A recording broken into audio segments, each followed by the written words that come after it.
com vocês o capítulo 24 de Lucas, versos de 30 a 35. A gente tem conversado muito, falado muito, e eu quero hoje sublinhar algumas coisas que Jesus diz e nos ensina na sua última aula.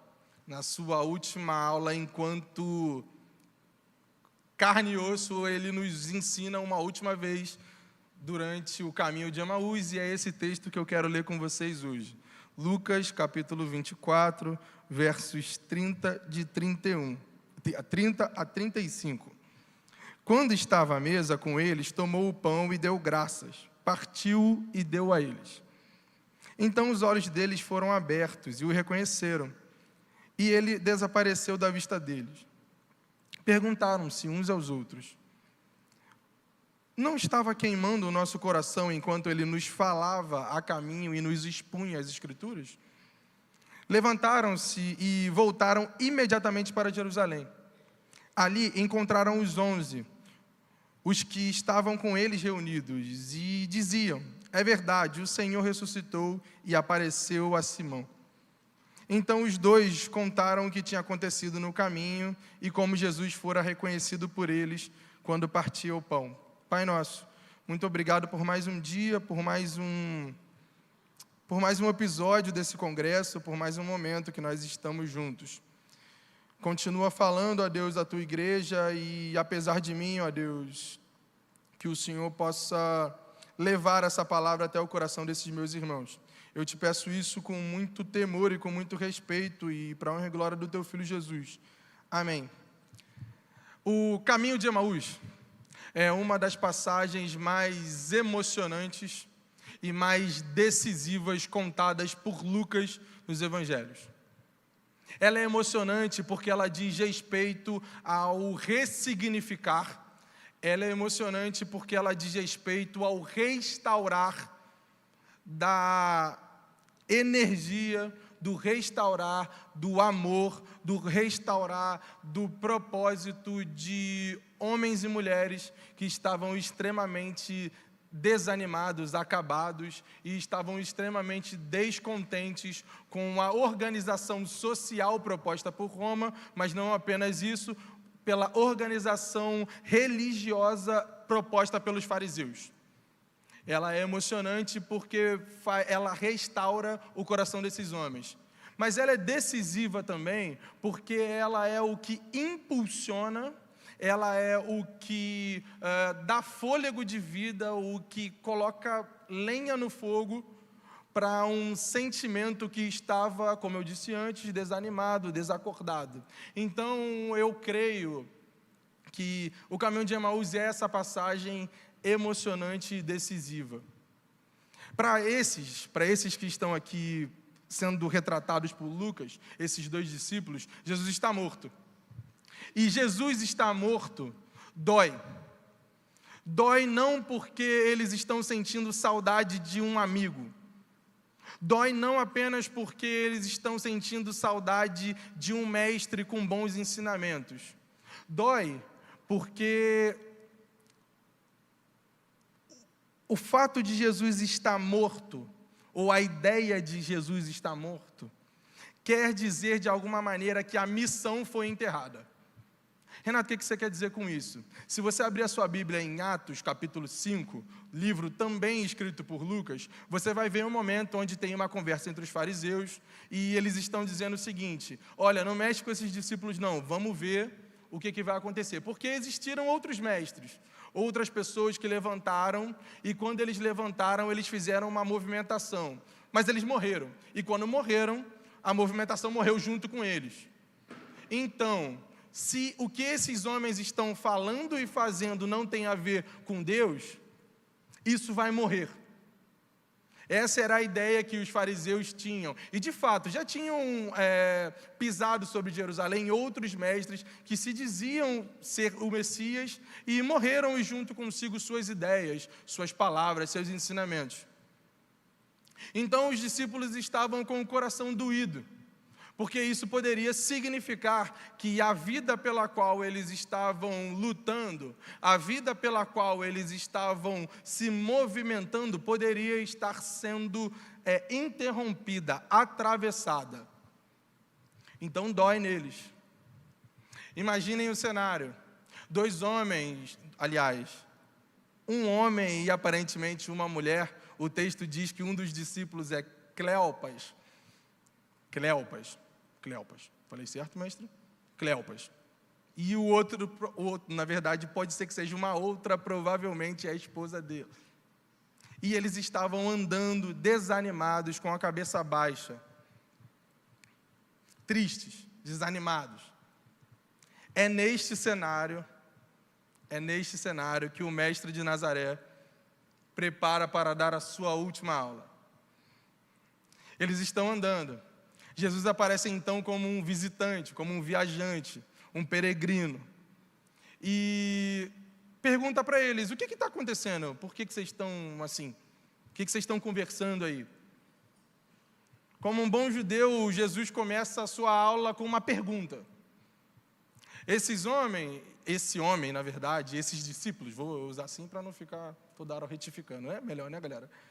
Esses discípulos, eles respondem para Jesus: você é o único visitante que apareceu em Jerusalém nos últimos dias e não sabe o que está acontecendo. Você é o único. E aí Jesus estica. Mas o que está acontecendo? É então que eles começam a dizer.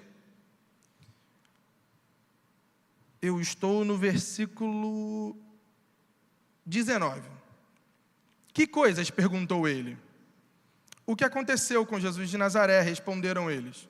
Ele era um profeta, poderoso em palavras e obras diante de Deus e de todo o povo. O chefe dos sacerdotes e as nossas autoridades o entregaram para ser condenado à morte e o crucificaram. Agora sublinha isso. E nós esperávamos que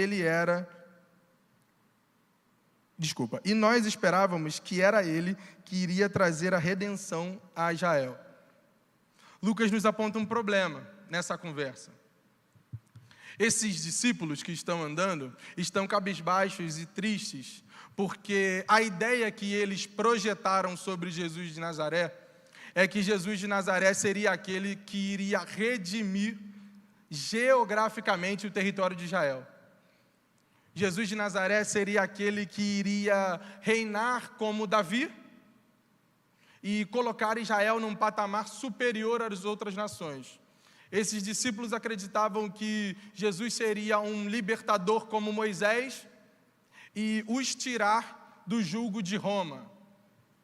Eles projetaram uma imagem sobre Jesus. E quando Jesus não corresponde à imagem imediata que esses homens projetam, aí então eles se desanimam. Não é à toa que várias vezes durante os evangelhos, Jesus está corrigindo o imaginário desses homens. Por exemplo, eles estavam numa conversa e então dois discípulos viram para Jesus e falam: o senhor não pode pedir para o teu pai para mandar fogo sobre Samaria? E aí Jesus fala assim: não é assim que funciona. Para eles, Jesus era um mestre tão nacionalista quanto eles, a ponto de odiar as outras nações. Jesus não é assim. Jesus não alimenta a expectativa que aqueles homens tinham. E isso não é muito distante, muito diferente de mim e de vocês. Quantas vezes nós olhamos para Jesus e projetamos nele algo que está no nosso coração, no nosso imaginário, e porque Deus não corresponde àquilo que Ele queria que nós fizéssemos, que na verdade que nós queríamos que Ele fizesse, nós nos desanimamos. Quantas vezes nós projetamos algo sobre quem Deus é, nós fechamos Deus dentro de uma caixa, e quando Deus não faz aquilo ou não é aquilo, nós ficamos irritados, chateados, desanimados. Eu, de certa forma, ouvi muito durante a minha da minha adolescência, na verdade, que Deus, Ele fazia o que a gente orava com fé. Então, a gente orava com fé e Deus fazia. E isso era repetido muitas vezes. E eu lembro das vezes em que eu orei com muita fé pelo câncer da minha avó. Eu orei muito. E eu pedi muito. E durante muito tempo eu fiquei muito chateado com Deus. Porque Deus não fez aquilo que me disseram que Ele faria. Eu aprendi que Deus curaria a pessoa que tivesse fé e que nós orássemos com muita fé, com muita... a gente usava o seguinte termo, fervor. Quando a gente orava com fervor, Deus ouvia. E quando eu tinha ali meus 15, 16 anos que a minha avó faleceu, eu lembrava dessas palavras e ficava muito chateado. Eu projetei algo sobre Deus e quando Deus não correspondeu ao que eu queria, eu, de alguma maneira, quis brigar com Ele.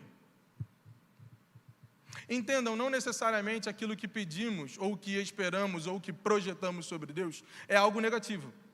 Não necessariamente. Esses irmãos que estão aqui no primeiro século, em Judá, em Jerusalém, esses irmãos estão querendo liberdade de Roma.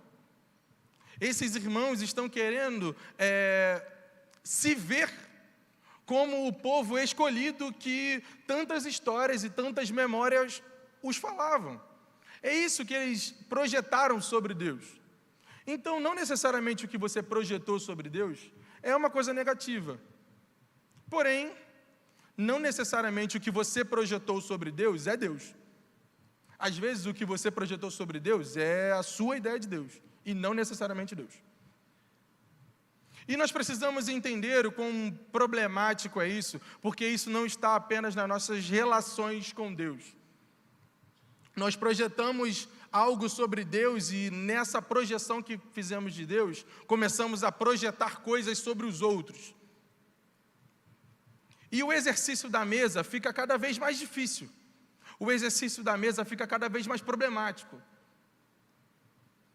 Parafraseando o que o nosso pastor disse hoje de manhã, a gente coloca tanta expectativa, que assim como os discípulos, a gente está se frustrando.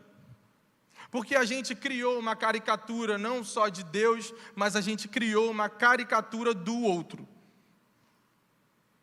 A gente não quer Renatos, João Marcos, Fernandos.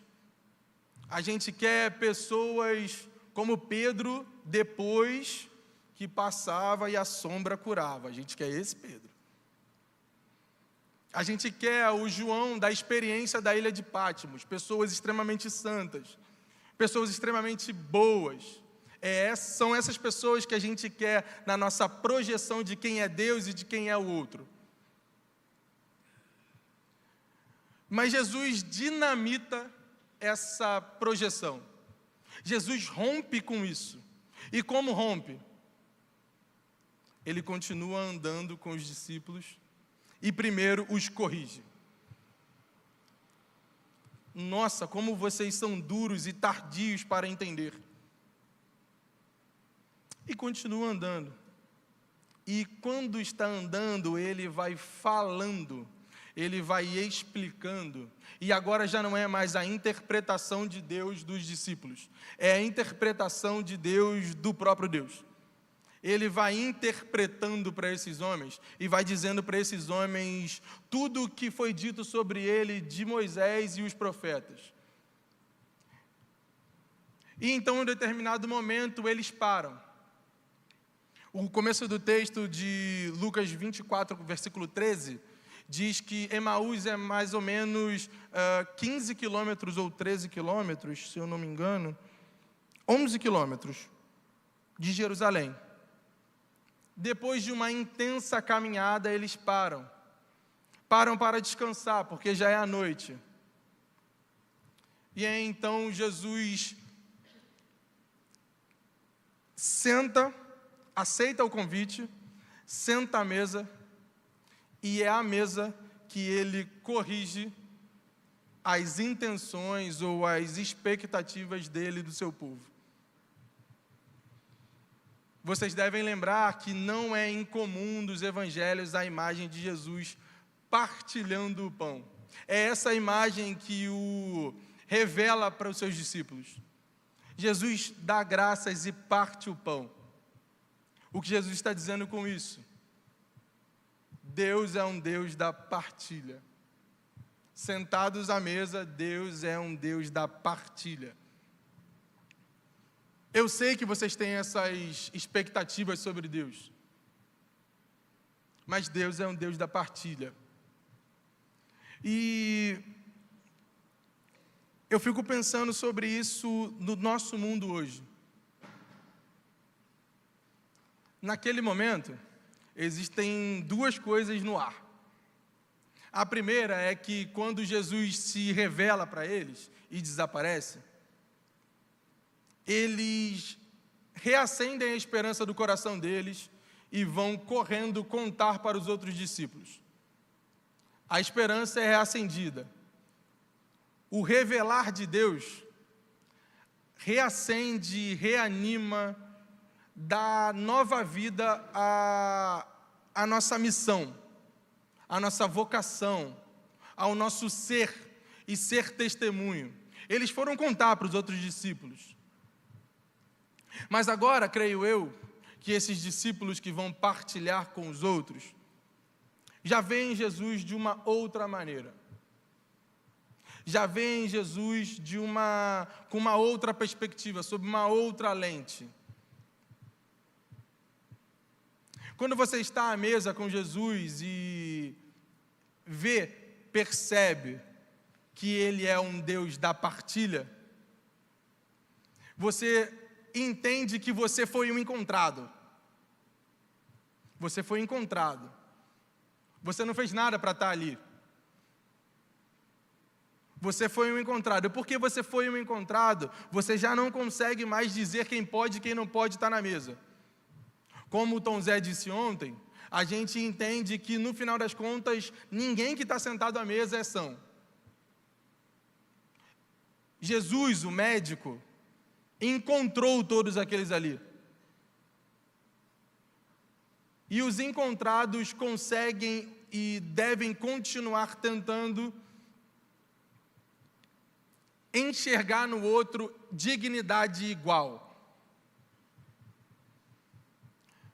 Já não é mais o fulano de tal, vírgula, ou aleijado.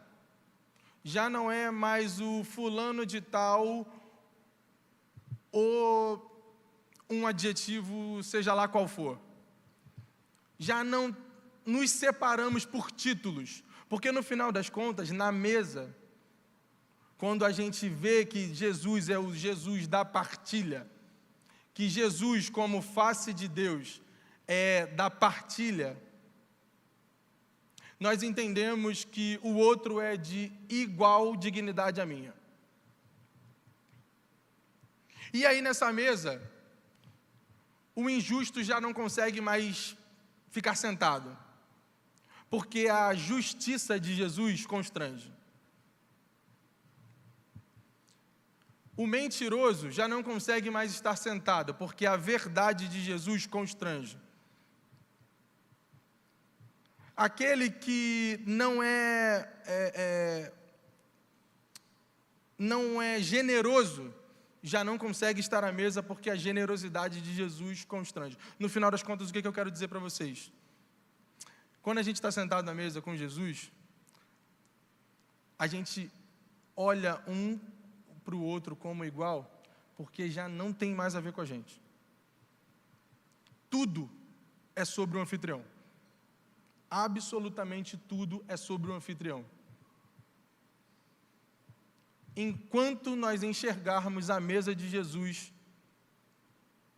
sendo direcionada, sendo equalizada pelo anfitrião, o nosso jeito de olhar para a vida muda. O nosso jeito de olhar para o próprio anfitrião muda. Então eu queria terminar fazendo a seguinte provocação a vocês. Se nós estivéssemos sentados à mesa, se nós estivéssemos sentados juntos à mesa,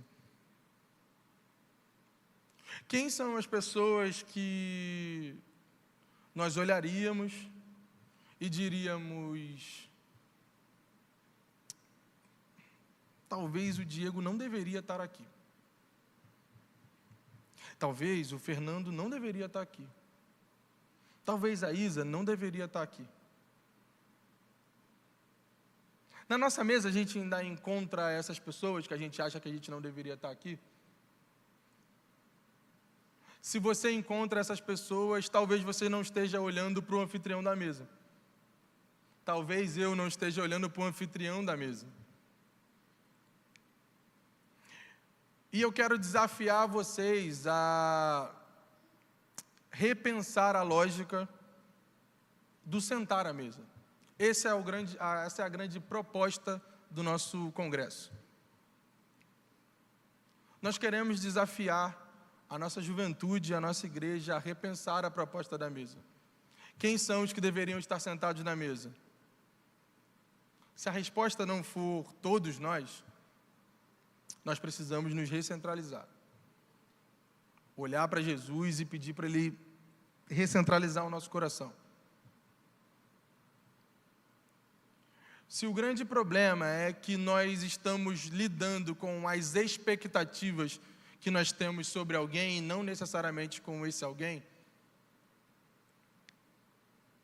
nós precisamos urgentemente, enquanto comunidade de fé, enquanto juventude, olhar para a mesa, ou melhor, precisamos urgentemente olhar para o anfitrião da mesa e pedir para que ele faça o que impede de ver a dignidade do outro nos nossos olhos, que isso caia. É isso que eu acredito que esse congresso queira dizer. Jesus faz um convite para que todos nós sentemos à mesa. Todos nós sentemos à mesa. E nós, enquanto juventude, queremos sentar à mesa com toda a igreja.